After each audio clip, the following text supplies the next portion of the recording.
మన ముకుందాలో Christmas and new year offer విఏపై ఫ్లాట్ 10% తగ్గింపు. వివరాలకి సంప్రదించండి. నమస్తే అమ్మా. నమస్తే అమ్మా. అమ్మ, సంక్రాంతి పండుగ శుభాకాంక్షలు. మీ అందరికీ కూడానమ్మా. ఎస్, 2 తెలుగు రాష్ట్రాల్లో అంగరంగ వైభవంగా 3 రోజుల పాటు, ఎక్కువ మాట్లాడితే 4 రోజుల పాటు ఆనందంగా జరుపుకునే పండుగ. అవునమ్మా. ముందుగా భోగి. ఈ పండుగ విశిష్టత గురించి, ఈ రోజు ఖచ్చితంగా చేయాల్సిన పనుల గురించి, దాని వెనకాల ఉన్న శాస్త్రం గురించి ఒకసారి గుర్తు చేసుకుందాం. మీరు 4 రోజుల పండగ అన్నారు కదా, నిజానికి ఇది నెల రోజుల పండగ. నెల పట్టడం అని ఒక మాట అనేవారు, గుర్తుందమ్మా? అవునమ్మా. అంటే డిసెంబర్ 16 నుంచి ఎప్పుడైతే సూర్యుడు ధనుస్సు రాశిలో ప్రవేశిస్తాడో అప్పటి నుంచి నెల రోజుల పాటు జరిగే పండగ. ఎప్పటికవుతుందా నెల? భోగితో పూర్తవుతుంది. భోగితో ఆ నెల పూర్తవుతుంది. సంక్రాంతి నుంచి ఇంకొక 3 రోజులు కొనసాగుతుంది. మొత్తం పండగగా చేసుకునేది 4 రోజులు. మొత్తం పండగ వాతావరణం ఉండేది నెల రోజులు. అప్పటి నుంచే ముగ్గులు, హరిదాసు, అది అప్పటి నుంచే మొదలు. నెల పట్టినప్పటి నుంచి గుమ్మాల్లో పెద్ద పెద్ద ముగ్గులు వేయడం, ఆవు పేడతో కళ్ళాపి చల్లటం, దాంట్లో గొబ్బెమ్మలు పెట్టడం, హరిదాసులు రావడం, గంగిరెద్దులు. ఇంకా ఒకటేమిటి, ఎవరైతే భిక్షాటన తమ జీవనోపాధిగా గడుపుకుంటూ ఉంటారో వాళ్ళందరూ ఈ నెల రోజుల్లోనూ సంవత్సరానికి సరిపోయినటువంటి గ్రాసాన్ని సంపాదించుకునేవారు పూర్వకాలం. ఇప్పుడు పల్లెటూళ్ళల్లో కూడా అంత విస్తృతిగా కనపడడం లేదు. కాకపోతే ఇలా ఉండేది, చెయ్యాలి అని తాపత్రయపడి దానికోసం కొద్దిగా చేయడమే గాని ఒకప్పుడు ఉన్నంత విస్తృతంగా లేదు. చివరి కొద్ది రోజుల్లో మాత్రం తప్పనిసరిగా ఉంటుంది. ఇంకా భోగి వచ్చేస్తుంది అనగానే ముందు నుంచి కూడా మొదలవుతూ ఉంటుంది. ఇది సూర్యుడు ధనుసు రాశిలో ప్రవేశించినప్పటి నుంచి వచ్చేది. దీని ధనుర్మాసం అనే పేరుతో కూడా పిలుస్తారు. సాధారణంగా చాలా మంది తిరుప్పావై వ్రతం కూడా చేసుకుంటారు. తెల్లవారుజామున సూర్యోదయానికన్నా ముందు పూజ అంతా పూర్తి అయిపోయే విధంగా చేసుకోవడం కూడా జరుగుతూ ఉంటుంది. ఇది ఎక్కడి నుంచి మొదలై ఎక్కడికి ఆగింది అంటే, ధనుర్మాసం ప్రారంభం రోజు నుంచి నెల రోజులు సాగి చిట్ట చివరి రోజు ఏదైతే ఉందో దాన్ని మనం భోగి అన్న పేరుతో చెప్తున్నది దాంతో పూర్తవుతుంది. భోగితో ధనుర్మాసం పూర్తి. మర్నాడు సంక్రమణం కదా, మకర రాశిలో సూర్యుడు ప్రవేశిస్తాడు.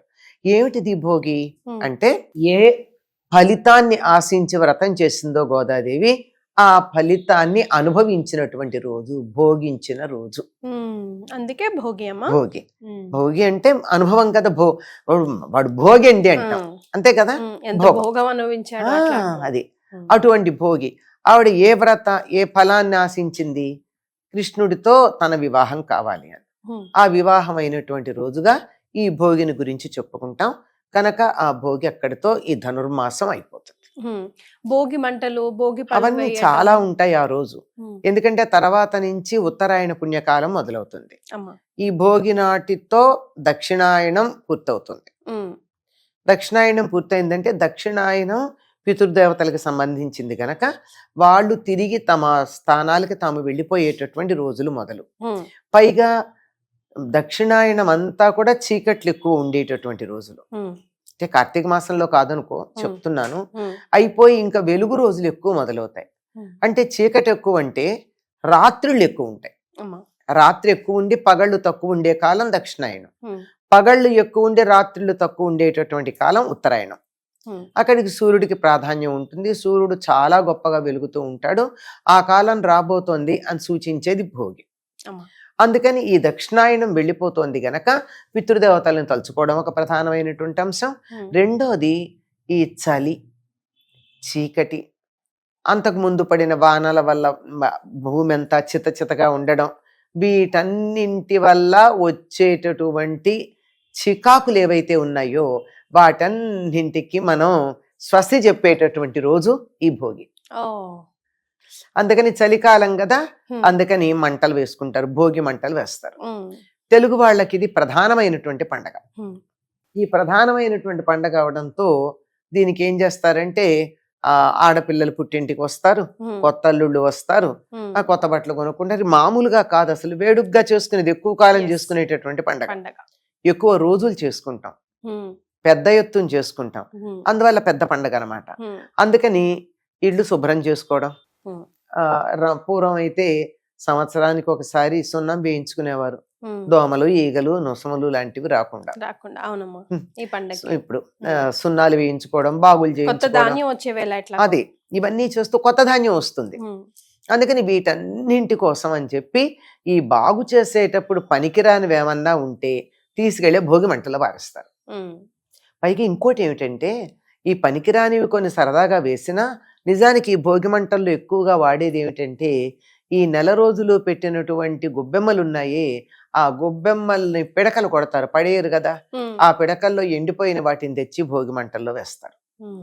ఆవు పేడ ఎప్పుడైతే దాని మీద పసుపు కుంకుమ ఉంటే, ఒక పువ్వు ఉంటే, అంతకన్నా ఇంకేం ఉండదు కదా, అంతే. ఏ చెత్తా చెదారం కూడా ఉండదు. ఉమ్. పూర్తిగా స్వచ్ఛమైనటువంటి ఆవు పేడ, తాజా ఆవు పేడతో చేస్తారు. అది పైగా నిన్నటిది మొన్నది పనికిరాదు గొబ్బెమ్మలు చేయడానికి. అమ్మా అవును. కనుక దాంతో చేసినటువంటి దాన్ని పిడకలు కొట్టి దాన్ని మంట గనక వేసినట్టయితే ఉదయం పూట వాతావరణంలో ఉన్న కాలుష్యం పోతుంది. ఉమ్. అందువల్ల అందువల్ల భోగి మంటలు అలా వేసి చలి నుండి వాతావరణంలో ఉండే మంచు మొదలైనటువంటి వాటి నుండి తమని తాము రక్షించుకునేటటువంటి ఇది భోగి మంటలు. ఉమ్. అయితే దీనికి ఒక శాస్త్ర ప్రకారం ఒక మాట కూడా చెప్తారు. ఏమంటే ఇవి హోమాలు చేయడం, అగ్ని ఆరాధన చేయడానికి సంకేతంగా భోగి మంటలు వేస్తారు అని. ఉమ్. అది ఎందుకో నాకు అంత సమంజసంగా అనిపించదు పెద్దలు చెప్పినా. ఉమ్. ఎందుకంటే హోమం చేయడం అనేది అలా తెల్లవారుదామని పాచమొహాలతో చేయరుగా. అదే కదమ్మా. ఉమ్. ఉమ్. అంచేత ఇది పూర్తిగా చలిని పోగొట్టి కొంచెం వెచ్చదనం చక్కగా అందులో రాబోయేటటువంటి వెలుగుని వేడిమిని ఆహ్వానించేది. ఉమ్.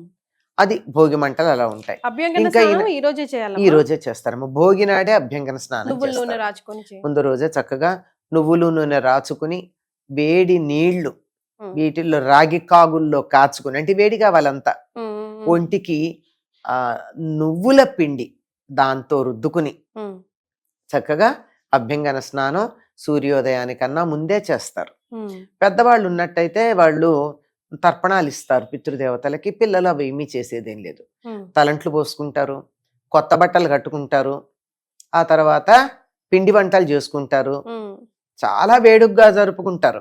ఉమ్. ఇంకా ఇంట్లో పెద్దవాళ్ళు మాత్రమే చేసేది ఇది. పిల్లలందరూ సంతోషంగా చేసుకునేది అయితే ఉమ్. పెద్దవాళ్ళు మాత్రం వీలైతే తర్పణాలు ఇస్తారు పితృదేవతలకి. ఉమ్. లేదంటే ఇది పెట్టుకుంటారు, పొంగలి చేసా నాడు నివేదన చేస్తారు. ఉమ్. 3 రోజులు పొంగల్ చేస్తారమ్మా కంపల్సరీ ఖచ్చితంగా చేస్తారు. తప్పనిసరిగా. బొమ్మలకు అదే నైవేద్యం పెట్టాలంటారు. బొమ్మల కళ్ళు పెట్టుకుంటారు కదమ్మా కొంతమంది ఆ, సంక్రాంతికి, దీపావళికి ఆచారం ఉన్న కొన్ని ప్రాంతాల్లో దీపావళికి పెడతారు, కొన్ని ప్రాంతాల్లో దసరాలకు పెడతారు. ఉమ్. కానీ తెలుగు వాళ్ళందరూ చాలా వరకు సంక్రాంతి సంక్రాంతికే పెట్టుకుంటారు. పెట్టి 3 రోజులు 4 రోజులు ఉంచుకుంటారు. ఉమ్. కనీసం 3 రోజులు ఉంచుతారు కదా. ఉమ్. ఈ బొమ్మలకు కూడా మొత్తం అంతా కట్టె పొంగలే నివేదన చేస్తారు. ఉమ్. ఎందుకు అంటే కొత్త బియ్యం వస్తాయి అప్పుడు. ఉమ్. కొత్త కొత్త బియ్యంతో పొంగలి భలే బాగుంది. కొత్త బియ్యం మెత్తగా వస్తుంది కదా. అప్పుడు ఇంకా పెసలు వస్తూ ఉంటాయి, పూర్తిగా రావు, పచ్చిగా ఉంటాయి ఆ పెసలు.